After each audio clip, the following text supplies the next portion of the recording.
Uma questão que, na minha humilde opinião, pessoal, humilde opinião, ela tem não uma, nem duas, mas ela tem três questões corretas, três alternativas corretas, tá? Ela não tem uma, vou repetir, não tem duas alternativas corretas, mas ela tem três alternativas que poderiam ser levadas em consideração aqui como sendo alternativas corretas. E eu vou explicar para vocês que, obviamente, eles deveriam ter anulado essa questão. Infelizmente, pessoal, para vocês, principalmente quem está aí tentando já passar nessa prova, eles não anularam, porque era um ponto a mais, né, que vocês poderiam ter, claro, tirando aqueles que acertaram. Porque eu vou trazer para vocês aqui, bom, daqui a pouco nós já vamos mostrar a alternativa do gabarito. A alternativa correta do gabarito é a alternativa A. Já vou adiantar então aqui. A alternativa A é a alternativa correta, eles colocaram como integridade. Não está errado.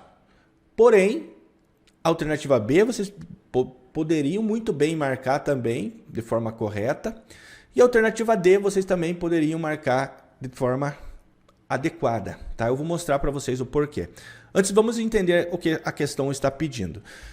Ele está dizendo que o contador EC tem em sua carteira de clientes uma empresa que está prestes a solicitar vultuoso financiamento bancário, ou seja, ela vai fazer um vultuoso empréstimo, um empréstimo grande aí, financiamento, né? Um financiamento grande aí bancário, a fim de expandir o seu parque fabril. O diretor da empresa comparece ao escritório contábil e explica que a aprovação do crédito depende da demonstração de indicadores de liquidez e rentabilidade favoráveis. E, diante disso, solicita ao contador EC que reclassifique valores constantes nas contas de despesas pagas antecipadamente para o subgrupo de outros créditos, além de deixar de reconhecer as depreciações e variações cambiais passivas, como despesas do período, o que fará com que os índices da empresa melhorem significativamente. De acordo com a NBC PG 100, cumprimento do código, dos princípios fundamentais e da estrutura conceitual, ao acatar o pedido do diretor da empresa, IC, violará diretamente o seguinte princípio fundamental. Pessoal, então eles estão se referindo à NBC PG 100 aqui. O que está acontecendo aqui, recapitulando, né? Então a interpretação do texto ali, ela está me dizendo que, né, o dono da empresa ele vai fazer um empréstimo, um financiamento bancário, desculpa, né, para expandir lá o seu parque fabril. E ele pediu para que o contador ele mascarasse algumas informações ali para que essas informações, né, pudessem fazer com que os indicadores de liquidez da empresa eles demonstrassem que a empresa ela não está tão endividada assim e que ela tem ali uma certa credibilidade para poder fazer esse financiamento. Se o contador da empresa fizer isso, porque ele diz que ao acatar o pedido do diretor da empresa, ele tá perguntando qual dos princípios fundamentais de ética será violado. E isso está lá na NBC PG 100, como eu falei. Agora vamos ver o que está escrito na NBC PG 100 sobre a integridade. Vejam aqui ao lado, integridade. O profissional da contabilidade deve cumprir com o princípio da integridade que requer que ele seja direto e honesto. Ali eu acho que é direito e honesto em todos os relacionamentos profissionais e comerciais.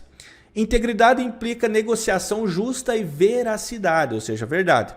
O profissional da contabilidade não deve, de forma consciente, estar associado com relatórios, declarações, comunicações ou outras informações nos quais ele acredita que as informações contenham declaração significativamente falsa. Tá? Então aqui, pessoal, ou enganosas. Aqui torna esse princípio verdadeiro. Tá? Então esse princípio, a integridade aqui, é verdadeiro. Porque se ele estiver relatando, né?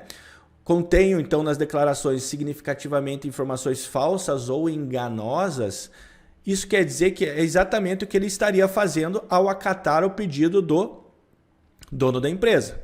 Então, eu posso dizer que a integridade, ok, tá certinha, né? A alternativa A é a alternativa correta. Opa, vamos marcar lá a alternativa A como sendo a alternativa correta. Esse é o gabarito? Esse é o gabarito. Porém, vejam a alternativa B, objetividade. Vou trazer aqui para vocês, ó, objetividade. O profissional da contabilidade deve cumprir com o princípio da objetividade, que requer que ele não comprometa seu julgamento profissional ou comercial devido a comportamentos tendenciosos, a conflito de interesses ou a influência indevida de outros. Olha aqui, ó, quem que está influenciando ali nas informações desse cidadão, do nosso contador IC lá? A objetividade está correta? Não está tendo uma influência indevida de outra pessoa aqui? Tá, é exatamente isso que está acontecendo. A alternativa B também está correta. Opa, legal. A alternativa B também está correta. Confidencialidade não é, pessoal, tá? Porque confidencialidade é o fato de o profissional da contabilidade ele guardar ali para ele, né, e não espalhar as informações que ele tem dentro de uma empresa para outros terceiros, né, para terceiros da empresa. Então, a confidencialidade, todo profissional da área contábil deve guardar, né, deve levar em consideração esse princípio da confidencialidade, né, e guardar para ele, não ficar comentando nem divulgando informações da empresa. Então, a confidencialidade não tem nada a ver com o enunciado. Aqui, ok, essa aqui está errada. E veja comportamento profissional.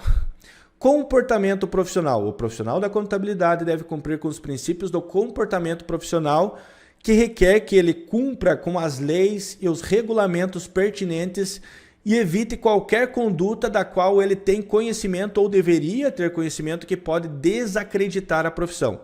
Então, o profissional da contabilidade não deve, de forma consciente, envolver-se em qualquer negócio, ocupação ou atividade que prejudique ou possa prejudicar a integridade, a objetividade ou a boa reputação da profissão e que, como resultado, seria incompatível com os princípios fundamentais. Pessoal, tá certo aqui o comportamento profissional, que ele deve levar em consideração tanto a integridade quanto a objetividade. Ele está colocando aqui que ele deve levar em consideração a integridade e a objetividade, que são as duas alternativas. Como eu falei, a alternativa B aqui é a alternativa correta e a C aqui está errada, tá? Mas o comportamento profissional não está certo também? Tá, na minha opinião tá, pessoal. O comportamento profissional também, de acordo com o que ele está dizendo ali, né? Cumprir com os princípios de comportamento que requer, né, cumpra com as leis e os regulamentos pertinentes.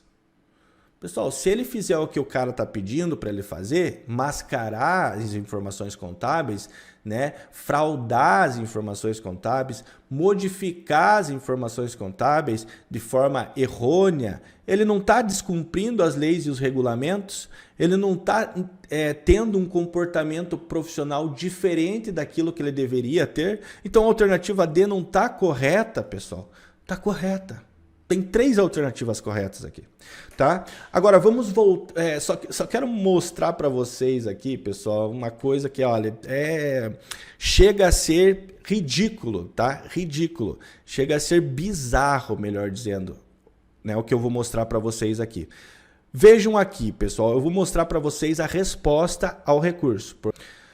Olha só, tá aí na tela para vocês a resposta aos recursos. Então aqui é a questão 38 da prova branca, né? Para verde 40, amarela 40 e azul 40.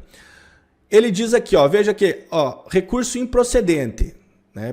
Já errou. Daí ele diz, os recursos interpostos pretendem a anulação da questão alegando haver mais de uma alternativa correta, o que evidencia que não é o caso, conforme está adiante. Aí ele continua falando que a integridade é a alternativa correta, aqui, ó, ele traz aqui a argumentação dele, que eu não estou dizendo, não estou sendo contra, né? Eu não estou falando que a integridade não está correta, está sim correta, né? A alternativa A ela está correta, né? Como nós demonstramos ali. Porém, aí ele diz então que aqui, ó, no começo do recurso ele diz que a integridade está correta, beleza, né? Tá, ele tá embasando que a alternativa A continua sendo a alternativa correta. Aí aqui quando ele vai concluir, faz a conclusão aqui, né, dessa questão, dessa análise de recurso, ele diz, ó, assim, o princípio da objetividade é o diretamente violado com a conduta narrada no enunciado. Ou seja, pessoal, Eles mesmos, na hora de elaborar o recurso, eles primeiro falaram que a integridade é a alternativa correta e terminaram dizendo que o princípio da objetividade é o que é diretamente violado com a conduta narrada no enunciado, ou seja, dizendo que a objetividade é a correta. Espera aí, pessoal, em nenhum concurso público, em nenhum exame, né, qualquer exame da ordem, exame de suficiência, eu nunca vi uma alternativa, né, uma questão não ser anulada, tendo duas alternativas corretas. E eles mesmos colocaram aqui na resposta aos recursos que ela tem duas alternativas corretas, no mínimo duas, né? Porque na minha opinião a terceira também, que é o comportamento profissional. Então, o que eu posso falar para vocês, né, pessoal? Infelizmente eu trago isso aqui, né, falo aí para vocês. Não tem muito que ficar chorando também, ó, leite derramado, né, pessoal? Vamos levantar a cabeça, vamos estudar para essa próxima prova, né? Mas eu tenho que trazer essas informações aqui que são de extrema importância, né? São de extrema importância aqui para vocês. Então, essa questão aqui, ela deveria ter sido anulada também por conta disso que eu acabei de falar, tá?